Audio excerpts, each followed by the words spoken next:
बिस्मिल्लाहिर्रहमानिर्रहीम, अस्सलाम वालेकुम। मैं शाहिद सकलैन हूँ। आप मुझे मेरे यूट्यूब चैनल, फेसबुक पेज पे देख रहे हैं। आज 2 जून है और मंगल का दिन है। बात करेंगे एक बहुत ही खौफनाक वाक़ये की जो लाहौर के एक पोश इलाके यानी मॉडल टाउन में पेश आया। इस वाक़ये की जो वीडियो है वो सोशल मीडिया पे आज सारा दिन वायरल रही। ये एक 18 साला लड़की की वीडियो है जो कि एक घर में मुलाज़मा थी।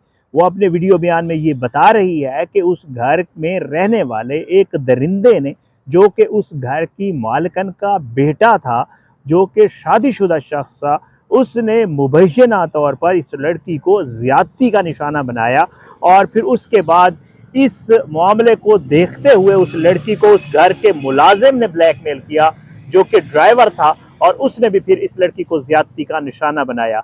इसके बाद ये लड़की प्रेग्नेंट हो गई। प्रेगनेंसी को ख़त्म करने के लिए जो है वो इसकाते हमल करवाने के लिए किसी क्लिनिक ले जाया गया, जो कि ठीक नहीं था। वहाँ से ये लड़की बीमार हुई, इसकी तबीयत ख़राब हुई। बिल आखिर ये लड़की इलाज के दौरान इसकी डेथ हो गई। ये सारी वीडियो जो है चल रही है। मैं इसकी FIR वगैरह जो सारा मामला है वो आपके साथ शेयर करूँगा। लेकिन हैरान कुन तौर पर इस वाक़ये में एक ट्विस्ट आया है, एक नया मोड़ आया है इस लड़की की मौत से पहले, क्योंकि ये बयान जो वायरल है ये मरने से पहले का है, लेकिन मरने से चंद घंटे कबल इस लड़की ने अपना बयान बदल लिया था। नया क्या बयान दिया था, इसने उस बयान में क्या कुछ कहा, इसका जो बाप है इस लड़की का, उसका इसमें क्या किरदार है और वो बाप क्या कुछ करता रहा, क्यों पोस्टमार्टम नहीं करवा रहा था, आज की इस वीडियो में ये तमाम तफसील आपके साथ शेयर करूंगा। सबसे पहले इस लड़की के बयान की रोशनी में जो पुलिस ने FIR दर्ज की है वो मेरे पास मौजूद है। ये FIR ज़्यादती की थी। अभी इसमें कत्ल की दफ़ात शामिल नहीं हुई थी, कत्ल की दफ़ात अब शामिल की गई हैं उस लड़की की डेथ के बाद। ये FIR मैं आपको सुना देता हूँ। ये लड़की कहती है कि जी मैं 1 साल से मैं फ़लाँ पता की रिहायशी हूँ और बयान होशो हवास में दे रही हूँ। मैं 1 साल से मकान नंबर 175 जी मॉडल टाउन लाहौर में बतौर मुलाजमा काम कर रही थी और माह नवंबर 2025 में सैयद ओन अली नकवी, जिसकी अपनी बीवी की के साथ नाचाकी सी और वो यहाँ रहना शुरू हो गया था। ये उस घर की मालकन का बेटा है। उसके हवाले से ये बताती है कि ओन अली नकवी और ड्राइवर हसन दोनों ने मिलकर मुझे मुख्तलिफ औकात में ज़्यादती का निशाना बनाया, जिसके बाद मैं प्रेगनेंट हो गई और घर की मालकन ने जो है वो प्रेगनेंसी चेक करवाया, वो बिल्कुल मेरा निकला कि जी प्रेग्नेंट हूँ। और इसने अपनी बहन जकिया के साथ मिलकर जो है मुझे जो है वो कुछ टेबलेट्स ला के दी, ये वो बताती है वो लड़की, ताकि ये सब कुछ ख़त्म हो जाए। और उसके बाद 27/4 यानी 27 अप्रैल 2026 को छुट्टी लेकर शादी के सिलसिले में गाँव गई। वहाँ जाकर मेरी तबीयत ख़राब हुई, डॉक्टर को चेक करवाया, जिससे जो है वो बजरिया डॉक्टर मेरे वालदैन को पता चला कि मैं प्रेगनेंट हूँ। और वालदैन ने मुसम्मात जो है जो मेरी मालकन थी कलसूम, उससे रब्ता करके मामले का जिक्र किया, तो उसने कहा कि इसको फ़ौरन लाहौर ले आओ। लाहौर आ गई। उसके बाद कलसूम बीबी और उसकी बहन जकिया ने हमरा सैयद एहसन अली वहाँ मशवरा होकर मुझे डरा धमका कर ब्लैकमेल करके सुहेल सर्जिकल सिटी रायवंड से मेरा ऑपरेशन करवाया, जहाँ मुझे पता चला कि मेरे पेट के अंदर जो बच्चा है वो मर चुका है। तकरीबन 5 माह का ये बच्चा था। और उसके बाद ऑपरेशन के बाद वहाँ मैं कुछ दिन ज़ेर इलाज रही। उसके बाद ये लोग मुझे अपने घर ले गए। वहाँ अपने घर में जुल्करनैन भी डराता धमकाता रहा कि किसी को नहीं बताना वरना जान से मार दूंगा। 27/4 को उनके घर मेरी तबीयत ख़राब हुई और जो है तमाम इल्ज़ामान अलैहन जो है 4-5 कस नामालूम ख़वातीन मुझे लेकर सर्विस अस्पताल दाखिल करवाया। मेरे साथ मुल्ज़मान ने डरा धमका कर जो है वो ये सब कुछ किया है और फिर उसके बाद मेरी प्रेगनेंसी ज़ाय करवाई है, सख्त ज़्यादती की है, इंसाफ फराहम किया जाए। और यही है सारा मामला। और यही वाला वीडियो बयान आप सुन भी चुके होंगे, जिसमें वो ओन भाई कह रही है उस लड़के को, जो उस मर्द को जो इस घर का रिहायशी है, कलसूम का बेटा है, और वो कहते हैं इन्होंने मेरे साथ ये सब कुछ किया है और उसके बाद मेरे साथ ये हुआ है। बहुत बड़ी दरिंदगी है। ये कोई एक वाक़या नहीं है जो इस लड़की के साथ पेश आया है, बल्कि इस तरह के कई वाक़यात हमारे माशरे में घर में काम करने वाली लड़कियों के साथ होते हैं, जिन्हें दबा दिया जाता है। इसमें वालिदैन का भी कसूर है, जो अपनी मुआशी तंग दस्ती को मद्देनज़र रखते हुए अपनी जवान बेटियां लोगों के घरों में भेज देते हैं और फिर उनका कोई पता नहीं करते। इस लड़की की प्रेगनेंसी को 5 माह हो गए थे। 5 माह की प्रेगनेंसी, जो सुनने वाले हैं, जो देखने वाले हैं, बहुत दबे छुपे अल्फाज में कह रहा हूँ कि कोई छोटी चीज़ नहीं होती। मतलब अंदाज़ा हो जाता है, माओं को भी अंदाज़ा हो जाता है।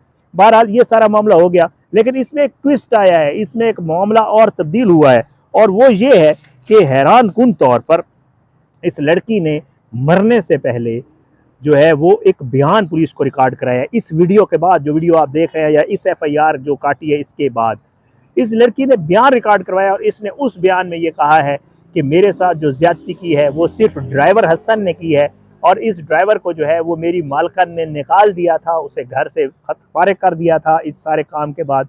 और इस सारे मामले में मेरी जो मालकन का बेटा है उसका कोई कसूर नहीं है। इस लड़की ने यह स्टेटमेंट दिया है बाकायदा तौर पे पुलिस को, ठीक है, और इसने सिर्फ ड्राइवर को ही कसूरवार ठहराया है। पुलिस हुकाम ने इस केस में इंकशाफ करते हुए बताया है कि हलाकत से कुछ देर कबल लड़की पर इसके अपने बाप और बाअसर मालकान की तरफ से शदीद दबाव डाला गया, जिसके बायस लड़की ने मरने से पहले अपना आखिरी बयान तब्दील कर दिया और मरकजी मुलजिम को बचाने के लिए सिर्फ ड्राइवर को ही कसूरवार ठहराया। ताहम पुलिस का कहना है कि मकतूला का जो पहला वीडियो बयान है वो रिकॉर्ड पर मौजूद है, जिसे नज़रअंदाज नहीं किया जा सकता। हुकाम का कहना है कि मुलाजमा सिविल अस्पताल में सर्विसेज अस्पताल में 2 दिन की जिंदगी और मौत की कश्मकश में रहने के बाद दम तोड़ गई। बासर मुलजमान को कानून के कटहरे में लाया जाएगा। लाश का पोस्टमार्टम करवा दिया गया और तफ्तीश का अगला दायरा कार पोस्टमार्टम रिपोर्ट की रोशनी में तय होगा ताकि साइंसी शवाहिद के साथ इंसाफ को यकीनी बनाया जा सके। पुलिस ये भी बताती है कि इसका जो वालिद है वो पोस्टमार्टम नहीं करवा रहा था। उसने कहा मैंने अपनी बेटी का पोस्टमार्टम नहीं करवाना है, लेकिन पुलिस ने, क्योंकि ये कानूनी कार्रवाई होती है, पुलिस ने कहा नहीं, हम हर हाल में पोस्टमार्टम करवाएंगे। पुलिस ये भी बता रही है कि इस लड़की का जो वालिद है उसने भी अपनी लड़की, इस बेटी के ऊपर प्रेशर डाला कि तुम जो हमारे मालकान हैं जिनके घर तुम काम करती थी उनका नाम अपने बयान से निकाल दो। इस लड़की ने बाद में मरने से पहले बयान दिया जिसमें इसने अपनी मालकन के बेटे को उस बयान से निकाल दिया। ये मुबैना तौर पर, क्योंकि अभी ये इल्ज़ाम है, प्रूव नहीं हुआ है, पोस्टमार्टम भी हो गया है, उसके बाद ज़ाहिर बात है DNA वगैरह होगा कि आया ये जो बच्चा था, ये जो मामला था, ये सिर्फ उस नौकर ड्राइवर का मामला है या इसमें उस घर की मालकन का बेटा भी इन्वॉल्व है जो शादीशुदा है। ये सारी चीज़ें फोरेंसिक के बाद होंगी, सारी चीज़ें, इसलिए मैं मुबैना तौर पे बार बार कह रहा हूँ।